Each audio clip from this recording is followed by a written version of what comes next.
Okay, again, a little bit of a delay. You see this notebook? This notebook, I walk around with this notebook like the whole Wednesday. Actually, I walk around with it the whole week. But on Wednesday, we have to put everything into perspective. And I was absolutely certain that I took it into the car. And when I got here, I could not find it for the life of me. I went through the entire car. We have the first chabura, the Hilchos Shabbos chabura, which talks about Fischel. It was really cooking over here. And it just disappeared. It just disappeared into thin air. So I called home. They did B'dikas Chametz at home. Real quick version. Nope, notebook is not there. And if you know how many of these notebooks I have at home, go and start identifying it. Right, there's only, I hate to say, as much as the deficit, the American. So finally, we were 5 minutes away from the shir, and still no notebook. And I managed to have no clue to remember what I said. When I said, look, whatever is going to be, Moshe was kind enough to come out and help do B'dikas Chametz in my car. There's no easy feat. And even though it says really if the chametz is under 3 tefachim of debris, it's not a problem. But at that point, when we resigned ourselves to the idea that I wasn't going to find it, so I had two choices. I could be Mechabed Uncle Yaakov said a shir, which I'm sure would have been very good. But I said, you know what? Whatever's going to be is going to be. I'll talk off the top of my head, and that's it. Whatever's going to be is going to be. And if it's b'shat for me to be embarrassed, but I have a 5-minute shir, so that's the way it is. And this obviously the Rebbeinu wanted it, and kach. So I took out my spare notebook, which I lost like 6 months ago and found in the course of looking for it. And I started writing. I said, whatever I remember, I'll remember, and that's it. That's the way it is. Whatever's going to be is going to be. And right there and then, Moshe found it. What we actually found it was, when I got in, I put it on the passenger seat, and it must have, on a turn, slipped off the passenger seat, and very neatly went into one of the glove, there's like a glove compartment in the door, right? Which comes when part of the door is missing, the inside part of the door. Again, something which only old Astros have this feature. But it very neatly went in over there. And I would have never found it. And as Moshe was closing the door, he found it. So, like many things in life, once you resign yourself, that's it. I'm just not going to have it. That's it. Whatever's going to be is going to be. That's when the Rebbeinu says, okay, now you can have it. I think that happens very often. As a matter of the fact, you know the story, there was a Rav, there was a Rav, he started giving a shir, and a man that was sitting there started to snore. So it was bothering the Rav a lot, because this man is snoring. So finally the Rav said to someone sitting next to him, he says, it's like 10 minutes into the shir, he says, wake him up, don't stop, it's really bothering me. So the man said, Rabbi, you put him to sleep, you wake him up. Okay? We don't always have patience, and especially to deal with situations that we ourselves created. Not a story of the Rav. He always spoke 5 minutes between Kriyas Torah, right before Kriyas Torah, and 5 minutes was just the right amount. It was the perfect amount. And once he spoke 15 minutes, 20 minutes, 25 minutes. And I was getting a little fidgety over there. So somebody went over to the Rav, and he said to him, which is not exactly the greatest of Derech Eretz, but he said to him, what happened? Ma yoim yamayim. The Rav always speaks 5 minutes. He says, normally I prepare my shir on my way walking from my house to shul. Except there was a detour. They were the gas company was redoing it, and I had to walk around 10 blocks. So I just had so much more time to prepare. We are a society that doesn't have much patience. We don't have much patience. They say a story that the Ger Rebbe used to come to these asifas, and there was a certain person over there used to give very, very long introductions. And he didn't have patience for it. Every second was Eizke Cheshbon. So they figured out for him he should walk in right after this person who gives the introduction finishes. And they figured it out to the T. He walked in right afterwards. And they turned to him and he said, oh, you missed my introduction. Well, can't have everything. Goes, I should. He said, I'll repeat the whole thing for you. Don't worry. Let me start again. We're a society, we don't like very much to resign to situations and to say, this is the matziv, and I would love to have an instant answer to my problems, and we all would, but guess what? Life has to keep on going, and the process that we have to go through, which is our tikkun, requires that we don't understand when the answer is going to come. And very often, once we resign ourselves to the idea that we don't understand when it's going to come, that we can't just pop our problems into the microwave and take it out, it is precisely then that we have the Yeshua to what we need. And to some degree, that is the school of Parasha Vaeira. Now, somebody mentioned it last week. We were talking about Rabbi Yoshev, Zechar Levracha. He said a man came over to him and asked him, Mishayla, if you're allowed to play basketball on Shabbos. And what is it? So they explained to him that, you dribble the ball, you charge forward, and you take the shot. So he said, "Favos kamen the sharan legging the ball in the basket for Shabbos. Like, why can't you put the ball into the basket before Shabbos? What do you have to do it on Shabbos for?" If you understand, it's a kind of a mindset. Like, before Shabbos, whatever has to be done is done. Take care of it. Life goes on. Not Ben Hashmashas either. Not Ben Hashmashas either, correct, right. Well, that's the whole concept of Ben Hashmashas. Ben Hashmashas is the unknown. Shabbos comes in with Ben Hashmashas.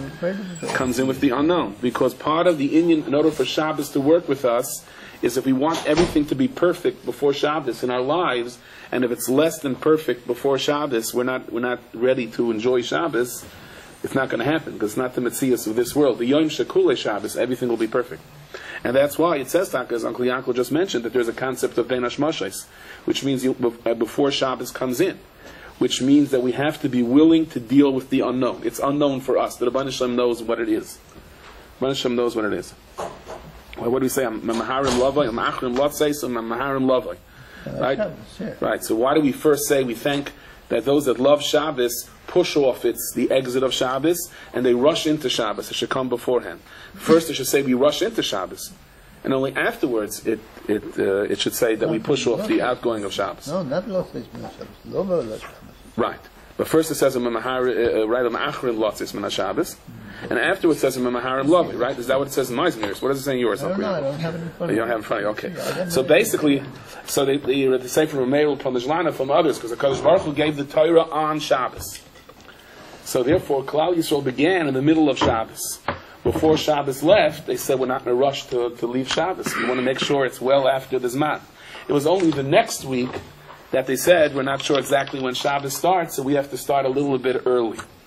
So the concept of Shabbos is coming into a Ben Hashmashas. We don't know. There's a Ben Hashmashas period. We do not know. There are whole sugyas in the Gemara about what you can do, what you can't do Ben Hashmashas. And if you're ready to accept that, then we're ready for Shabbos.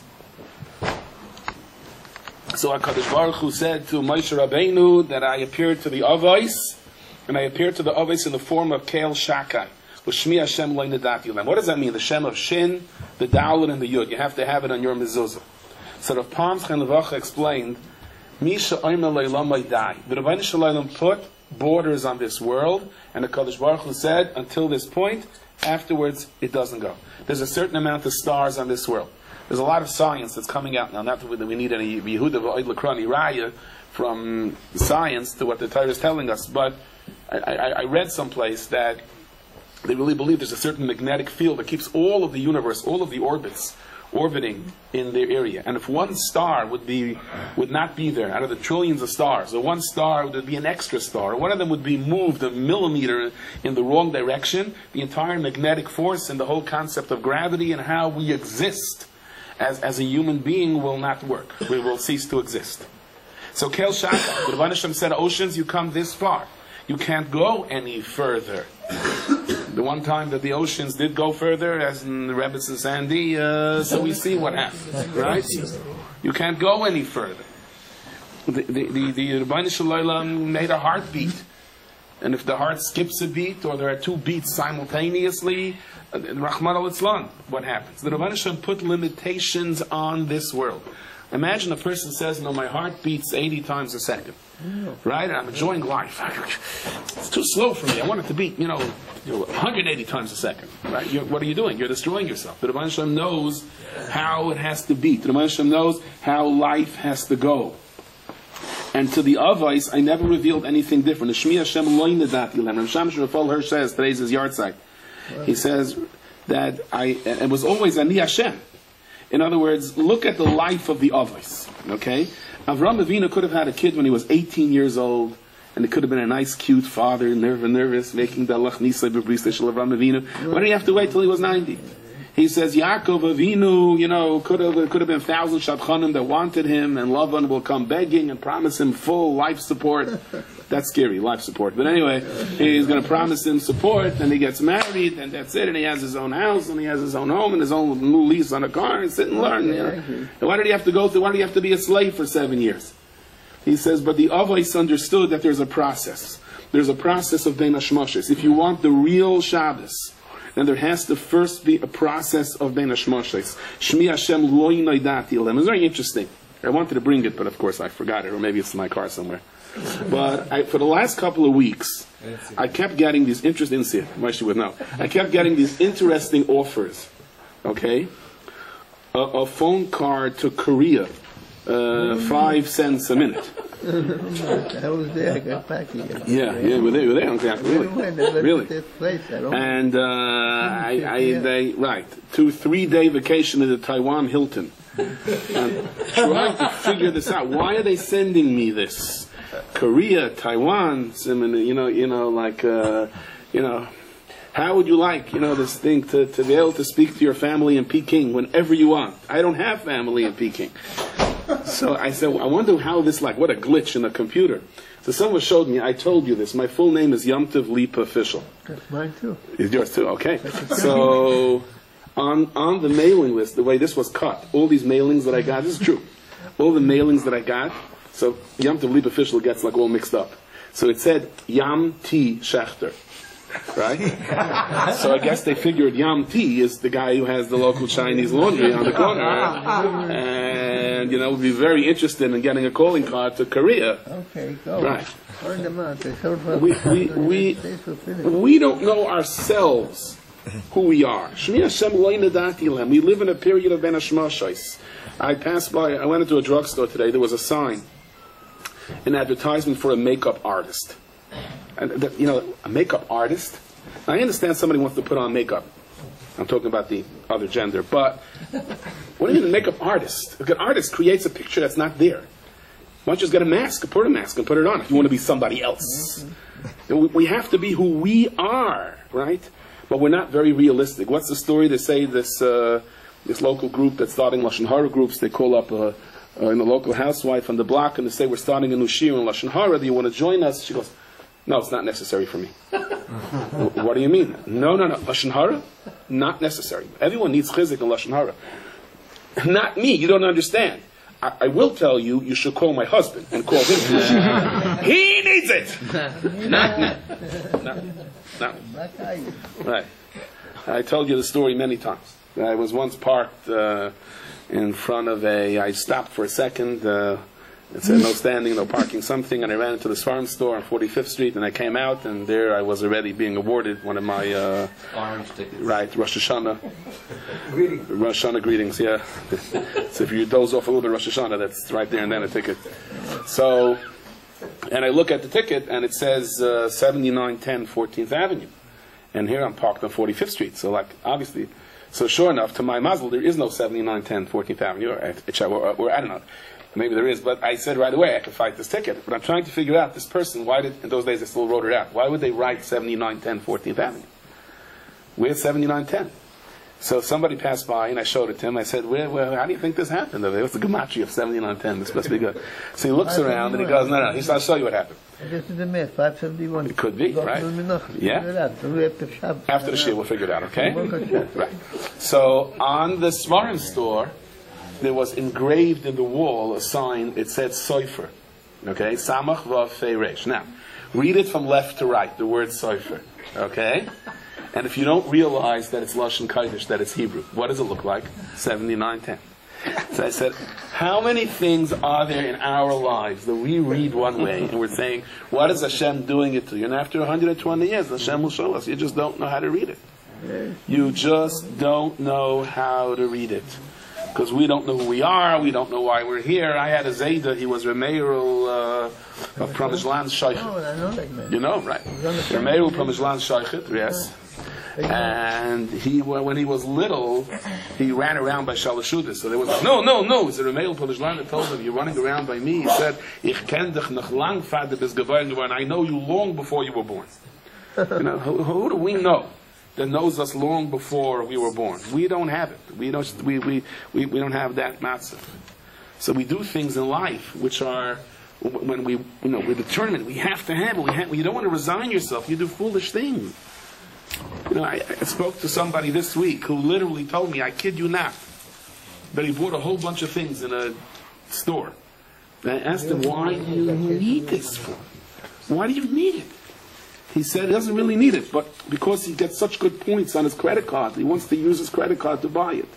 I said, but whatever points you get on your credit card, if you take that money and you're buying things that you don't need, you're way ahead of the game. We get so caught up in trying to outsmart the system that we don't realize what we're doing. What did Rabbi Miller used to say? If you pass by a store that says 50% off, he says, I give you an Eitzah Taiva, keep on walking and you'll save 100%. That's what we do. I always want to buy the 50%. I want to get one free, I always want to buy the one. Only one free, right. So I'll tell you, I this week in Borough Park, they were filming some kind of a movie or something, or a television show.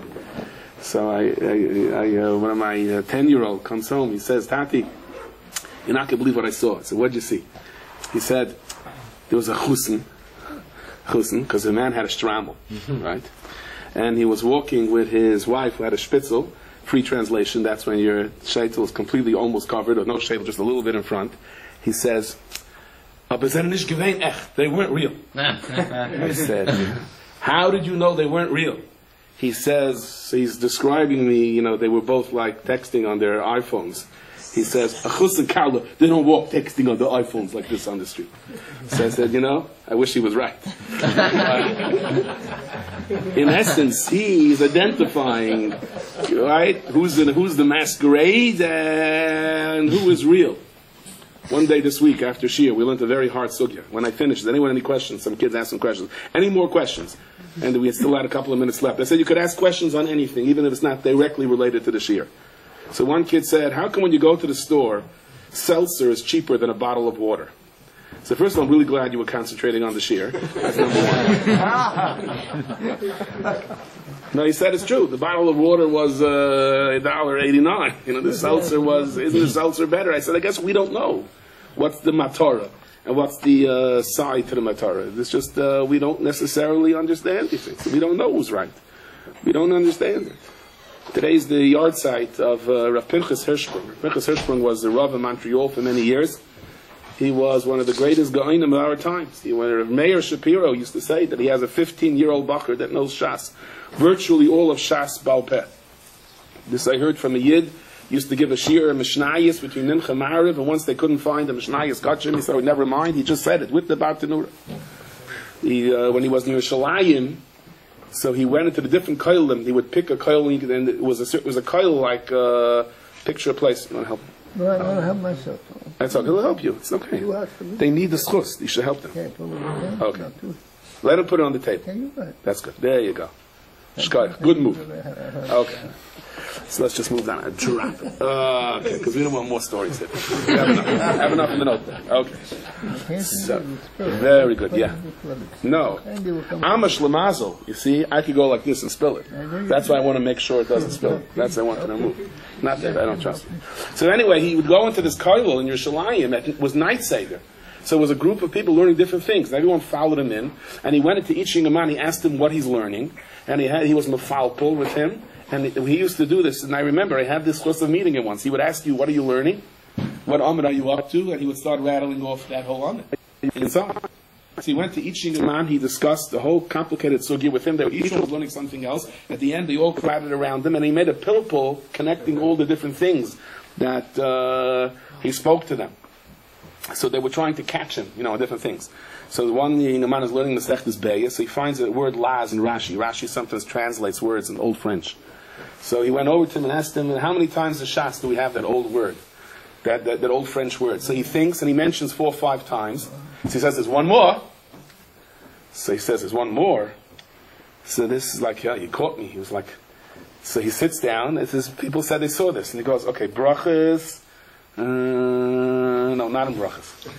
Shabbos. No, not Shabbos. Erev till he came to Beya. Oh, there it is. That's how he saw it. That's how Imamish went through Shas. So when there was talk once of making him, they said he once came to Rav Shlomo Zalman Auerbach, and Rav Shlomo Zalman was giving shir, and he came out. He said, what were you giving shir on? So he started saying which Amid Gemara he was up to. So he said, you probably asked and this kasha, and you probably asked that Stiras Rambam, and you probably brought a raya from here and a raya from there. And he went on and proceeded almost to say the entire shir. He said that Shlomo Zalman started to cry. Literally, they said so much Torah in one person. So they offered him once, and it was the Satmar Rebbe's suggestion. They offered him to become the Ravid, the head Rav in Yerushalayim, the head of the Eid HaChredus. And he didn't want. So they asked him, why not? He said, what do I get out of being the guy that in Yerushalayim?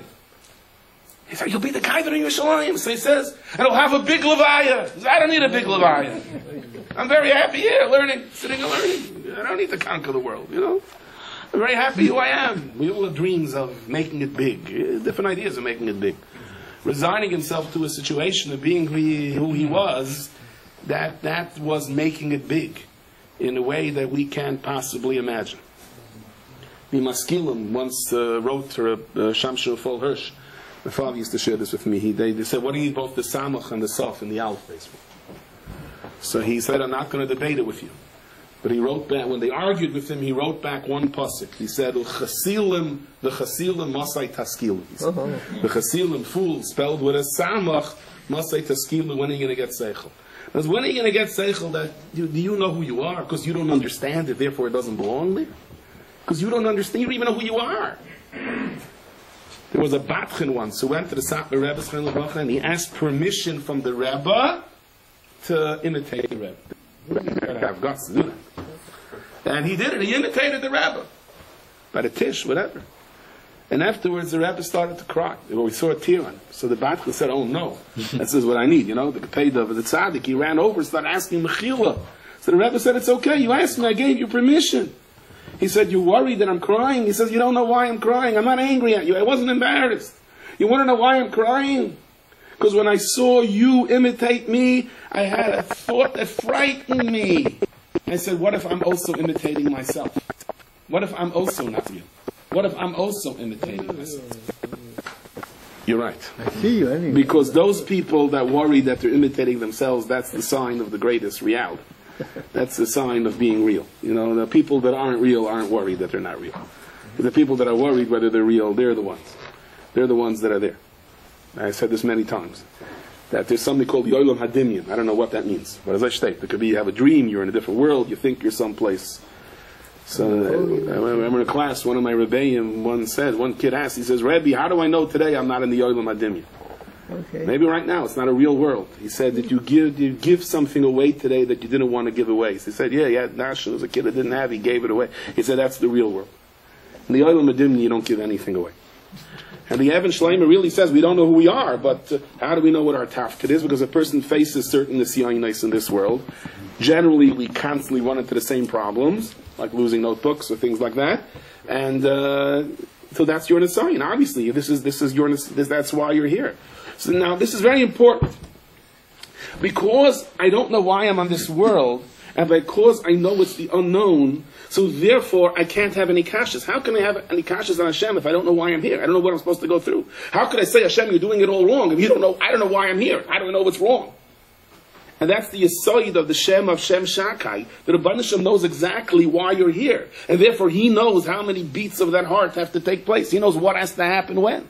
And that's how you put the Shem Shakai on the mezuzah, because that's the greatest shmirah of a house. Mm-hmm. It doesn't have to be perfect when I walk in.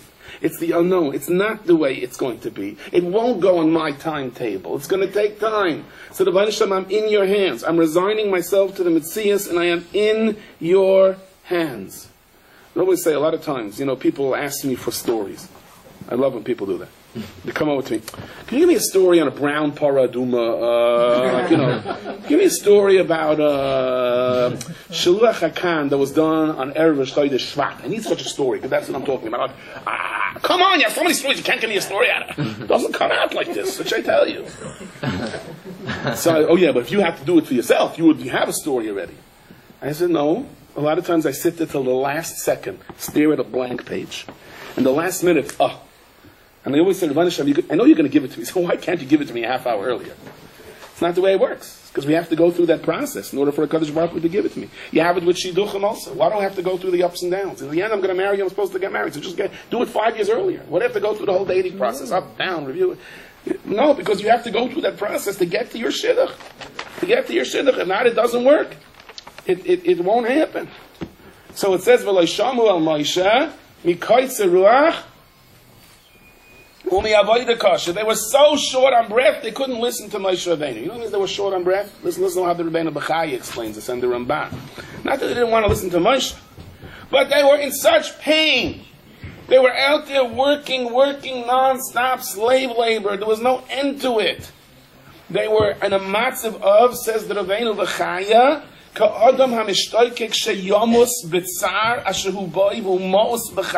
like a person who craves death because he's in such pain and he's repulsed by his own life. That's why they couldn't hear Moshe Rabbeinu was telling them everything as a cheshbon and the geula is coming. So why did Hashem send Moshe to tell them? If they're in such a yish that they can't hear. Is a simon, says the Sfas Emes, that even when we don't hear, we hear. Even when we think that we're in such a matzav of yish that we give up, we're not really in such a matzav of yish. And even when someone comes and talks to us that don't worry, there's going to be an end. It may not happen according to the timetable that you want. There is going to be an end to your tzaras. It'll be in the rearview mirror. It's going to pass. You have to go through a process. And you're so angry. Leave me alone. Right now all I see is my tzaras. As much as you're screaming in your heart, you're hearing. You're hearing the geula. The message is there. So in the second shot, Zokt, Rav Shamshon Rafal Hirsch, Zokt, the Rabbeinu Bechaya, many others, Mikoitze Ruach. What does Mikoitze Ruach mean? A Lashon of Geula, Lashon of Kates. That's where Koitze Ruach comes from. Renes Kates HaGeula. So in the same Koitze Ruach, where we're saying that I give up on life. I'd rather commit suicide. I can't live. I can't go on like this. Right here, the same word means there's going to be an end to my tzaras. There's going to be a time it's going to be over. It's not a contradiction. It all depends how much we're willing to resign ourselves to HaKadosh Baruch Hu's timetable, how deep we are willing to go down. That there's a creator of the universe, which is the Shem Shakai, who is holding on to every ounce of our pain, who is listening to every tzad, who is listening to every drop of Agnes Nefesh, and you will not suffer one iota, you will not suffer 1 millimeter, you will not suffer one extra krechts.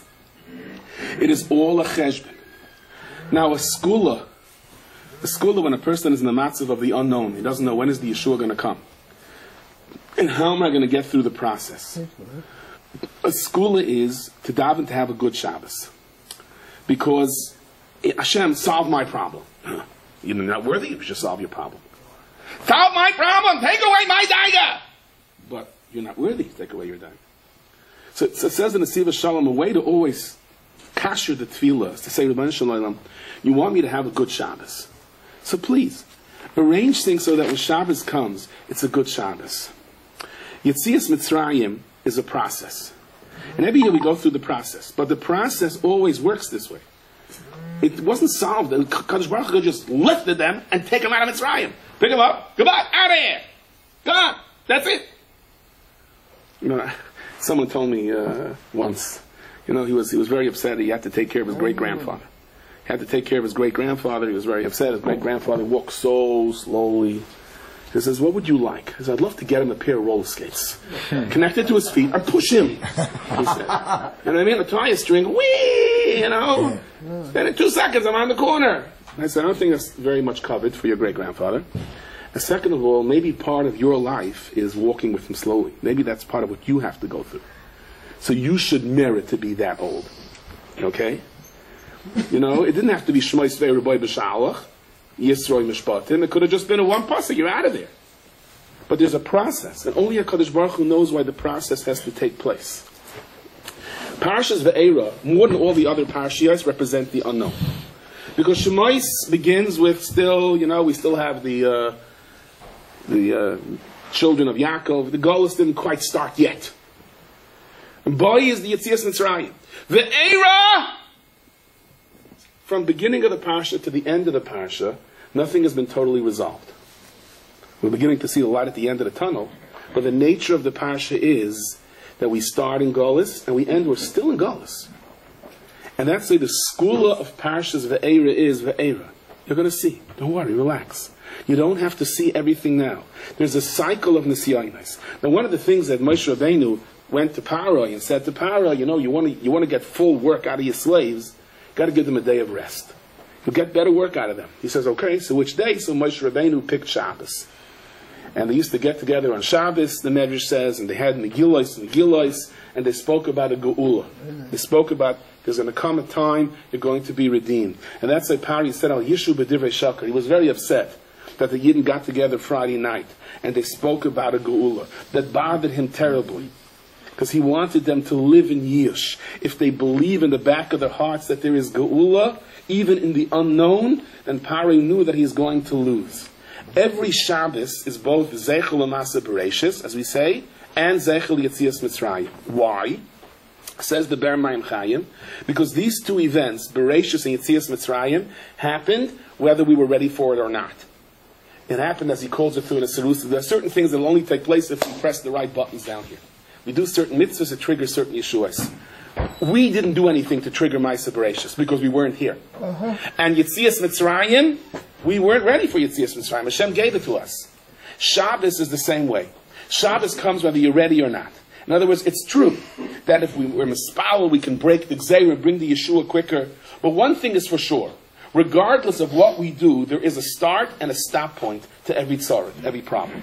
And that is Shabbos. And just like Yetzias Mitzrayim and Shabbos Bereshis aren't directly connected, same is true for the other things as well.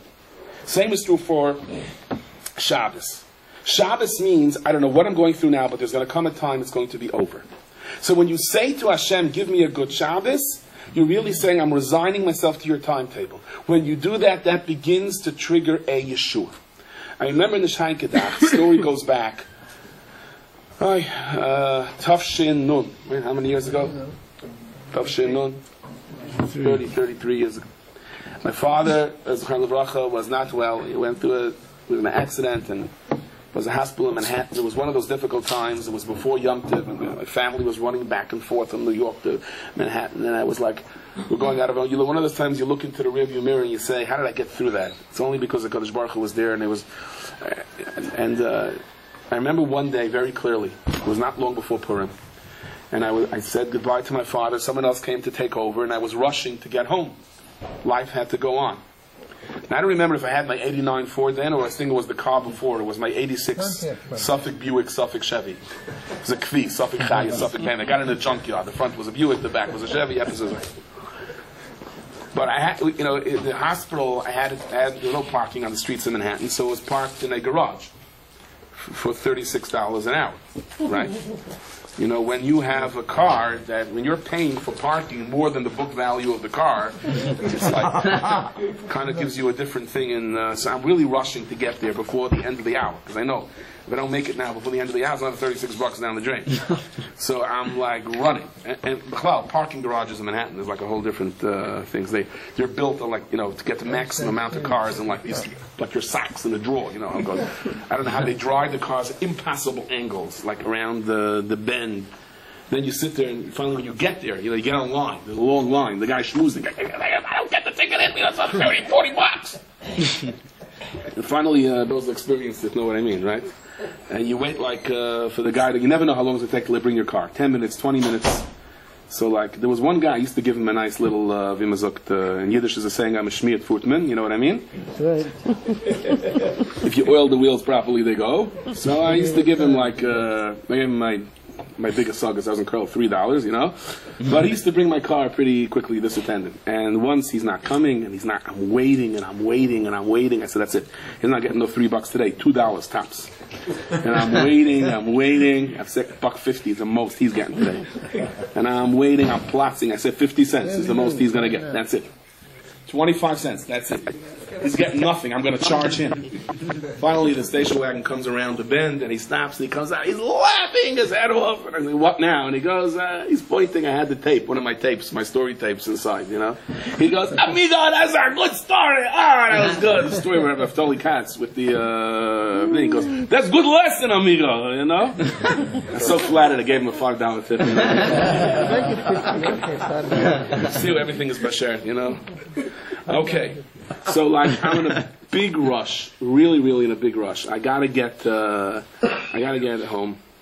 In the elevator, like a woman looks in, a middle-aged woman, and she looks at me, and I have a feeling she wants to say something. She looks troubled, and I'm saying, I'm starting out. And I say to myself, you know, Hashem arranges which people should be together in elevators. I better not try to be an oiba chacham here, try to get around this. So I said to her, can I help you? So she goes, you a rabbi? Oh no, I hate that. I said, no, I'm not a rabbi, but but how can I help you? You know, you look like a rabbi. You apparently didn't watch that movie that they filmed on 13th Avenue. You have seen hundreds and hundreds of rabbis, right? That's what you call a rabbi. How can I help you? Anyway, so we sit down, that beautiful lobby in this hospital, with the picturesque windows and the fountains and the pillars that are holding, you know. Okay, yeah. Anyway. So, am I good in the back? Yeah. Okay. So we're there, and we're holding up these huge pillars. And I'm thinking about all the patients that are all the way there on top. They're all the way there on top, like it's, you know. And this woman starts telling me about her daughter. Starts telling me that she has a daughter that, you know, went to Eretz Yisrael. I understood that became a Baal Tshuva, and she's not, and nothing went right for her. She started telling me all the things that I kept telling her, why do you still believe in this if nothing is going your way? And then she was in a terrible accident. And they didn't think she was going to survive, and she managed to survive. And when she was stable enough, they transferred her to America. And she would have to go through a series of brain surgeries and stuff like that. And you know, and we started talking and tried to be as sympathetic as I can. She gave me her room number. So I figured, look, by this point, you know, I'm going to be paying well more than the value of my car for the parking. Let me maybe if I work for Hashem, I can get it on his expense account. So I went up to the room and I walked in and you know, she had gone through brain surgeries, and I want to describe what it looked like, but she had an unbelievable smile, and we spoke. She asked me why I came. I said, your mother looked like the wrong person to start up with. Then she laughed. I said, not really. She's really a delightful person. And then she became like part of, this Sarah became part of our family. You know, the kids, we used to stop by here on the way going to my father, on the way back, and the kids would bring her things, and I'm pouring, the kids came in their costumes, and I read the Megillah for her, and she wanted to hear every word, and I had to read it very slowly and clearly and deliberately. And once, as I was talking to her, there was like this whole huddle of doctors, and she like called me in, I should listen. And the bottom line was, they apparently felt that they had to do one more surgery, major surgery. Something with some type of blood clot. I don't know exactly what it was. But they had to do some kind of major surgery on her brain, and they were scared that because of the nature of where they had to operate, that there was a chance she would lose her eyesight. But they had no choice. They can't push it off. And here she had to go into this surgery knowing she may come out not being able to see, and it was not a very... you know, as I said, we'll get brachos and we'll say Tillim, and we're going to try to work things out that things will be okay. And Lamaisa, it was the day after the surgery. To be quite honest with you, I didn't have the guts, so to speak, to go up and see what happened. I just didn't think I could handle it. And it was going through my own crisis then with my father. And we walked by, and the nurse, one of her nurses, meets me and recognizes me and says, "Sarah's waiting for you." And I went upstairs, and it was the morning after the surgery, and what it looked like I can't describe. She was in some type of an oxygen tent, and she called me over, and I was like shivering. And she said that they don't know yet for sure, but it doesn't look good in terms of her eyesight. She may not be able to see. Right now she doesn't see. It may change. She may still get back some of it, but right now she doesn't see. and we're quiet, and I am speechless. Believe it or not, there are times that I am speechless. And I finally, she says, like, I'm worried. Now, I'll tell you what I told her afterwards. I think it should go down in the Guinness Book of World Records as probably one of the most 10 foolish things that was said in the history of Bikur Cholim. I said, why? Think back. But I'll never forget what she told me. She says she's been living in a hospital setting for months. And the hospital setting, there's no Sunday, there's no Monday, there's no Tuesday, there's no Wednesday. There's just 12-hour shifts of nurses. Oh. And one of the things that started to happen when, the Cholim's got involved, different organizations, that every Friday they brought her a Shabbos package, and she had that little table that you move across the bed, and they had like a velvet little Shabbos tablecloth and a little bottle of grape juice and a becher, and you couldn't have candles, but they had two little electric things with the best that you could do under the circumstances, and someone made like homemade challah, and it was brought to her when it was still warm. I don't know if she was able to eat even, but the smell, the aroma. She says she looks forward the whole week to see Shabbos. Okay. She says, if she doesn't have her eyesight, Rahman al-Islam, she goes, how am I going to see Shabbos? I don't know. I felt like, Malach Machal, here's your chance to bring the Gula. Rabbi Yitzchak of Berditchev, where are you? This woman went through Shiva Medura Gehenim, right? After becoming a Baal Shuva, her Emunah gets stronger and stronger. She's here in this unbelievably stressful situation. She was just told she may lose her eyesight, and what is her problem? She wants to see Shabbos. The big Shabbos that she sees. The velvet thing over her hospital tray. But that was her Shabbos. She lived for it. To make a long story short, 6 months later, she was a guest by us at home for Shabbos, and she was able to see. She even saw the chrein that the kids spilled on her dress when they reached out. So, in the schus of all those people that crave for Shabbos, the schus of Al Yishu B'divrei Schachter, I would like, if the audience can bear with me for a moment, I've done this in different venues and we'll do it here also. I want to take the word table, as in Shabbos table, and use it as a Roshei Tevis, an acronym, and some basic rules for the Shabbos table.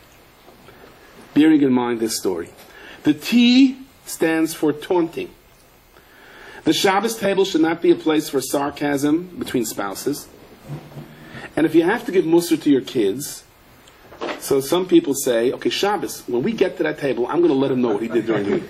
It's not the time to let him know what he did during the week. Look in the Sefer Tomer Devarim, he talks about the Kedusha of Kesser, Shabbos afternoon.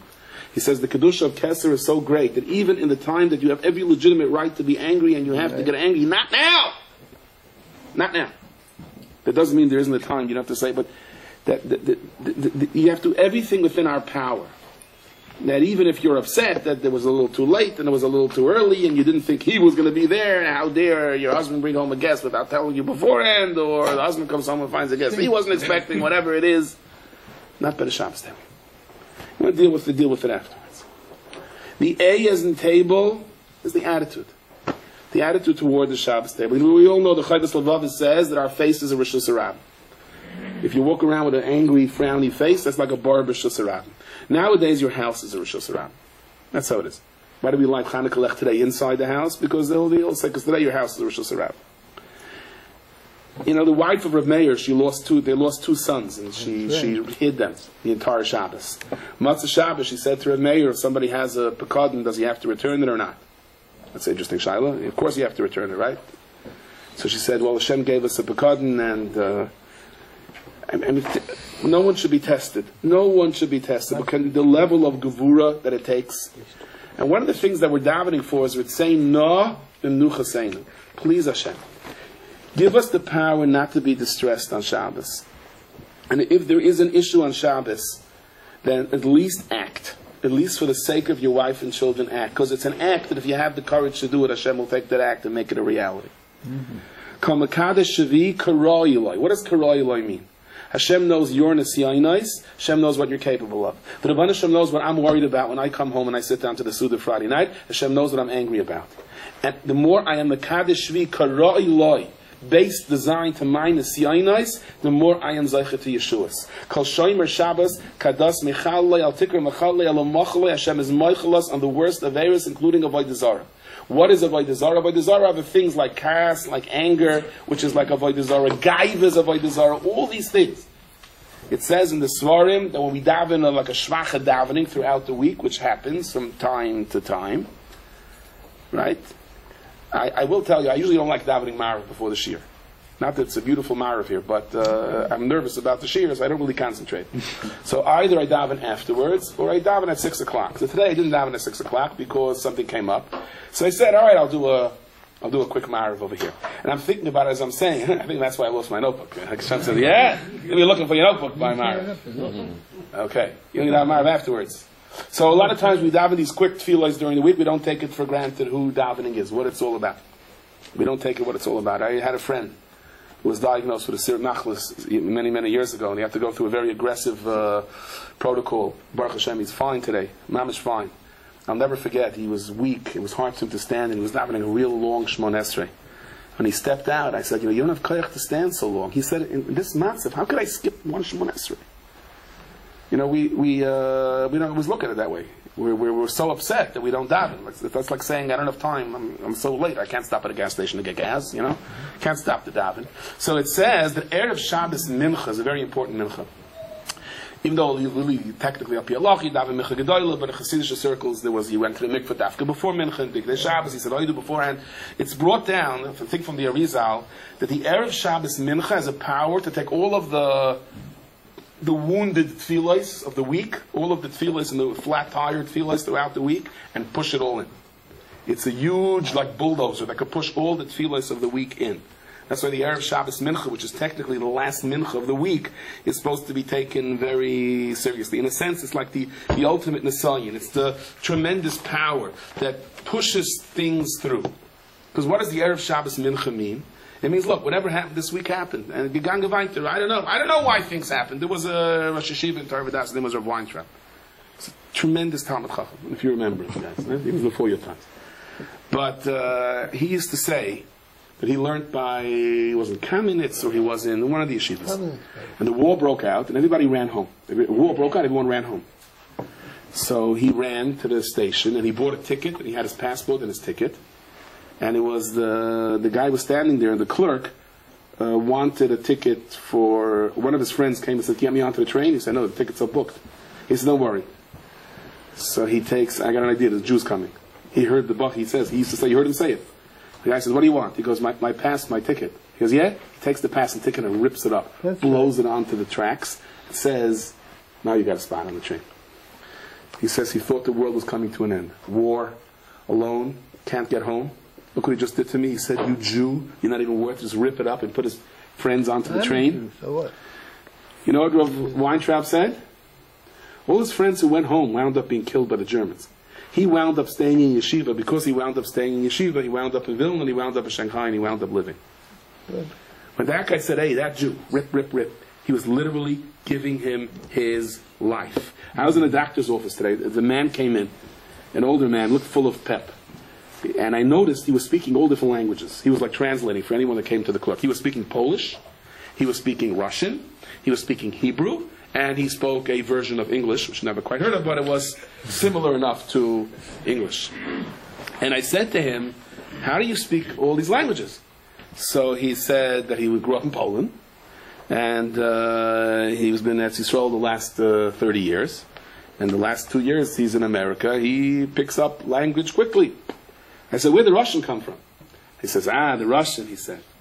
That's because, he said, that someone mastered on him, whatever, that he, did some terrible hate, and he bought a piece of bread on the black market, and they sent him off to Siberia.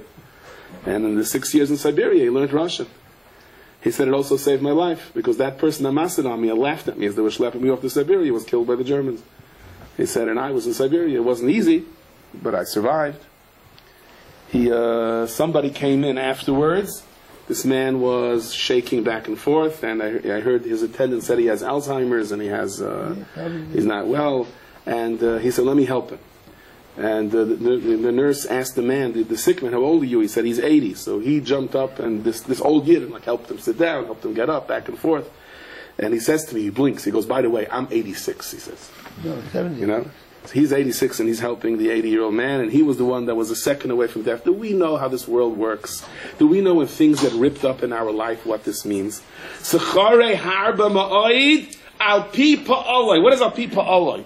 In Yiddish there's a saying, with you got to get yourself, you got to break, you got to change your life even though you're in the mood of going down. This is much easier said than done. And I don't want anyone to think I would be totally remiss, I would be a liar if I told you I'm always hunky-dory and happy, you know. You got to work on yourself to do this. It's not easy. When you come out of the Rebbe, the minhag is you say, well, some gepeilt tals gits. You should have convinced the Rebbe to give you the right bracha. A person goes to a mitzvah to daven by a tzaddik, some gepeilt tals gits. I was once like 10 minutes in front of an ATM machine, and a friend behind me told me, "There's some gepeilt tals gits." He says, "Okay, but that's a different kind of peilt tals gits." The more you're willing to be peil on yourself to be happy on Shabbos, the greater your schar. You establish who you are, because we don't know who we are. So the T is for no taunting, the A is for our attitude. We go now to the B. The B stands for keep a balance by the Shabbos table. Okay, it's very hard.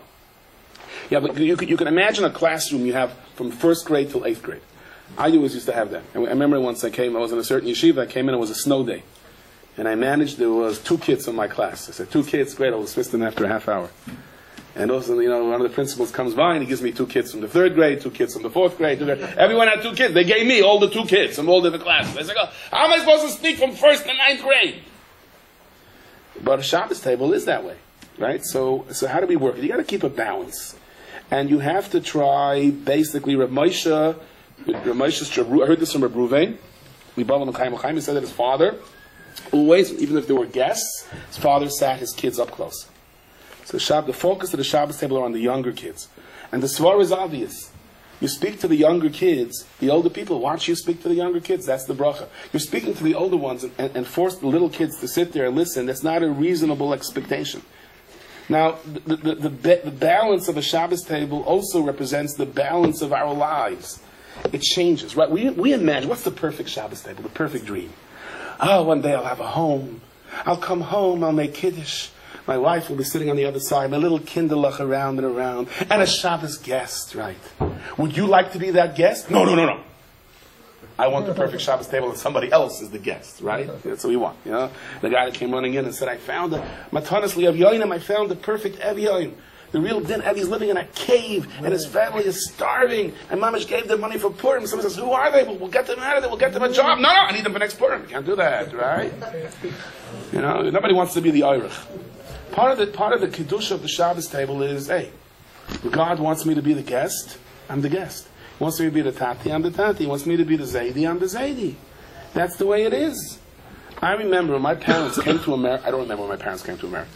But I remember when my parents told me when they came to America, there was a certain year that took in my mother. She came a refugee, she had no one there. And it was a family that took in a lot of refugees. And as the years went on, so my parents were middle-aged, I was a kid. And this man already was an old man, he lost his wife, and he was all alone. And he came to the Shabbos table to eat by us. And in the middle of Kiddush, she burst into tears. And we tried to understand what went wrong. And my father explained to me that here he was the hero, right? And now he has to come to someone else. Yeah. And then he filled up the becher again. And I'll remember he said, "But as if to say, God gives me different roles. And if at one point I had the role that people come to my Shabbos table, I had to be happy then. And now if my role is to sit by someone else, I have to be happy then.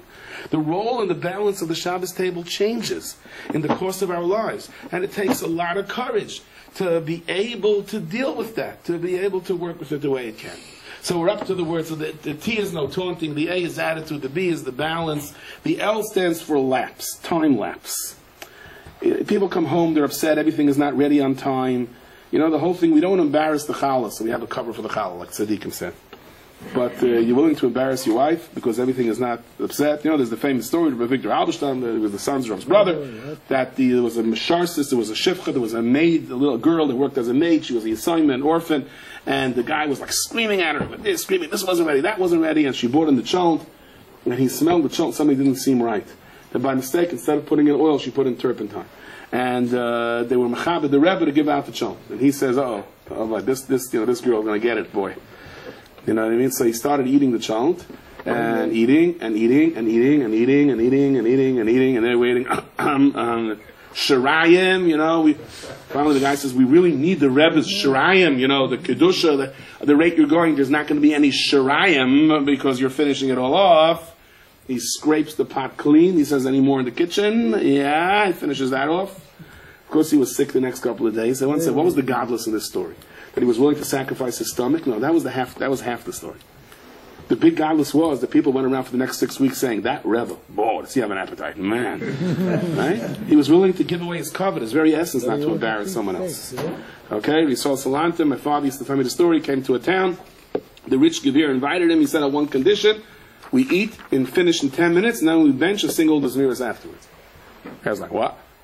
Finally there was a woman, she was an almana, she came in, she said, Rebbe, thank you, it's the first time in weeks I can go home to my family. She was there, she had to serve. Okay, so, take it easy, get a life. The sign of the Shabbos table for it to work is, now sometimes people are upset, it takes too long between one course and another. Your family, they don't want to feel like waiters. They would sit there, relax. And sometimes they get schlepped too long. You want the kids to sit and they can't sit. Balance it out. The time lapse. Do what's good for the Shabbos table, not what's good for you. Finally, the E as in table. Okay, you're lucky I was going to do the word table because I could have done escalator or something. The E as in table is expectations. There's there's something called skip stop service. What's skip stop service? Skip stop services, they used to have the J and the Z. Every set would stop by every second stop. That's what they had, each train. You know how it works, Shabbos tables, it goes like this. One generation, you sit like a mensch by the Shabbos table. Kids sit like this. Go to the bathroom? No. Okay. Could I take cream? Yes. Quickly. Okay. Too much. Sorry. Right. That's like one, covered Shabbos table. Then you have a place everyone's flying all over the place. No one knows what's happening. Ants are flying, birds are flying, kids upstairs, downstairs, the fishes upstairs. So what happens is, every generation changes. Okay? One generation says, no, I'm going to have a table that's going to be Seder. The next generation says, my house was a boot camp. My kids can do whatever they want. The next generation says, my house was a hefgewel. No, this is going to be Seder. It goes back and forth. That's every skip-stop generation. So obviously the balance is somewhere in the middle. Okay? But I just want to say one thing. A kid sits for 5 minutes by the Shabbos table, and he's happy. And the father makes Kiddush. And then he runs off and plays. A good 5 minutes is going to do much more for his chinuch than a strained hour. He needs the snapshot of Shabbos. The famous story, the guy came to Alexander Tish. He was a kid, he was a bacher that was going off the D, as they say, and the E-G-H-I-J-K. And his father made him come to the Rebbe's Tish. He hung out outside the Chevra, and he would come in once in a while, look at the Rebbe, a few minutes, watch, see the singing, dancing, and run out. He said later when he was in Auschwitz, he said he used to close his eyes Friday night, and he imagined the Tish. He said, it's interesting, when I was by the Tish, I wasn't by the Tish. He said, when I was in Auschwitz, I was by the Tish. The purpose isn't to keep your kid by your table. The purpose is that he closes his eyes and remembers a Shabbos table. Remember, you need the snapshot. So that's really what it's all about. It says that we had, by Nasav and Ishmael, we had 600,000 malachim came by Matan Torah that gave every year the crown. But then by the Chet Ego, 120, double the amount of malachim came and took it off. That's because they were weaker malachim to take off. And they were union workers, Moshe took all of the crowns. The reason, and we're going to get it back to Asid Lavai. But the Rizal says every Shabbos we can get back those crowns. Like Havi Hashem HaMachakim B'Vinyan Ariel B'Yom HaShabbos Sisa V'Simchu K'Makabli. The Belzerov said Havi Hashem HaMachakim B'Vinyan Ariel. We know Mashiach is going to come. We're going to get back our crowns. B'Yom HaShabbos Sisa V'Simchu. We get it back the way it was. K'Makabli Matan Nachlil. I want to conclude with this. Rebbetzin Sherman passed away. Nasser Sherman's wife passed away this week. And I was by the family being Menachem Movel, and think how much Torah came out of that house. they said, so her son told me, you see that couch? She never ever, all the days she remembers the most, she never ever sat on the couch once. She always said the couch is for the guests. And they got a second couch, she wants more for guests. So why do you never sit on the couch? She goes, well, during the week she's busy. What about Shabbos? So Shabbos, she used to sit by the Shabbos table after the Suda, and she would read an Oscar book, I guess, or say Tillim and David. She would say, Shabbos is so precious. I'm just going to sit around on a couch. She sat by the table. It's interesting. She said that when she wasn't well and she was sick, and the family was there together on Shabbos. 13 children all in all, children, in-law, between in-laws and children and the sons-in-law. And they said also she woke up where she wasn't supposed to wake up anymore. Her eyes opened up. She called over each child and slowly gave them like a little bit of musar and then a bracha. And she had the mind exactly what to say to each child. Her own children. And these daughters-in-law, she said, you're perfect. You're beautiful. No musar. I said, we want musar also. No, you're perfect. She knew what to say to her child. And she gave everyone that bracha, and she lapsed back into her coma. Oh, yeah. You know what a schus that is? Do you understand what's happening now? You know what Shabbos is all about? We have no idea. Our whole life is a Bein Hashmoshes. We're coming from bracha, and we are headed to bracha. Shabbos is a glimpse of the future, to give us the kayach. Those that are moiser nefesh themselves, to be happy on Shabbos, so they have a schus. That Bein Hashmoshes between this world and the other world is not something that is lost. It is something that generates a bracha that continues on to generation from generation, as our bracha should continue on from Shabbos to Shabbos.